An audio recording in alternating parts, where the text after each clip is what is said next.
বাংলাদেশের উত্তরাঞ্চলে যোগাযোগ ব্যবস্থার এক নতুন দিগন্ত উন্মোচন করছে তিস্তা সেতু। গাইবান্ধা ও কুড়িগ্রামের মধ্যে সংযোগ স্থাপনকারী এই সেতুটি শুধু দুই জেলার মানুষকে নয়, বরং গোটা অঞ্চলের অর্থনৈতিক, শিক্ষা ও পর্যটন নতুন সম্ভাবনা সৃষ্টি করছে। তিস্তা নদী বরাবরই কুড়িগ্রাম ও গাইবান্ধার মধ্যে বড় বাধা ছিল। বর্ষাকালে নদী প্রবল স্রোত ও নৌকা পারাপারের সীমাবদ্ধতার কারণে স্থানীয়দের দৈনন্দিন জীবনযাত্রা কঠিন হয়ে উঠত। বিশেষ করে কৃষিপণ্য বাজারজাতকরণ, শিক্ষার্থীদের যাতায়াত এবং স্বাস্থ্য সেবার ক্ষেত্রে নদী পারাপার একটি বড় চ্যালেঞ্জ হয়ে দাঁড়াত।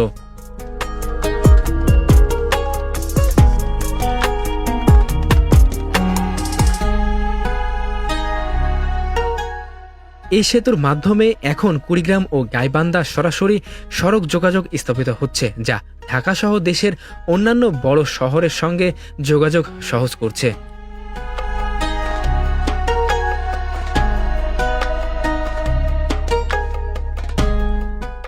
তিস্তা নদী বরাবর এলাকাটি প্রকৃতির সৌন্দর্যে ভরপুর। সেতুটি নির্মাণের পর অনেক পর্যটক এই এলাকায় আসছে, যা স্থানীয় হোটেল, রেস্টুরেন্ট ও ছোটখাটো ব্যবসার জন্য আশীর্বাদ হয়ে দাঁড়াচ্ছে।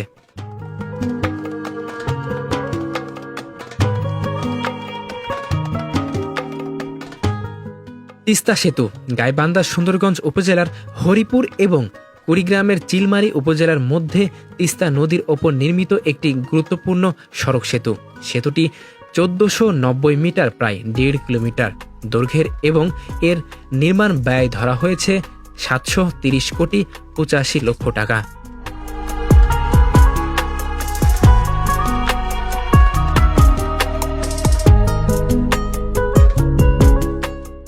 এই সেতুটির নির্মাণ কাজ শুরু হয়েছিল ২০২০ সালের সেপ্টেম্বর মাসে।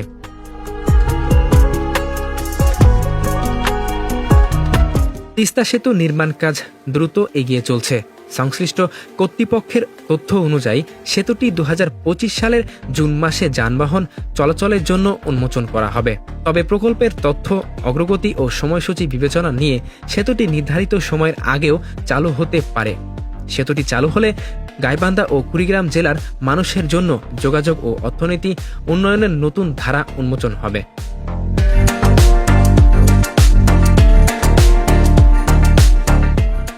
এই সেতু চালু হলে কুড়িগ্রাম থেকে ঢাকা দ্রুত প্রায় ১০০ কিলোমিটার কমে যাবে, যা সময় ও খরচ সাশ্রয়ের সহায়তা করবে। যাই হোক, আরো মাস দেরি লাগতে পারে, কোনো সমস্যা নাই।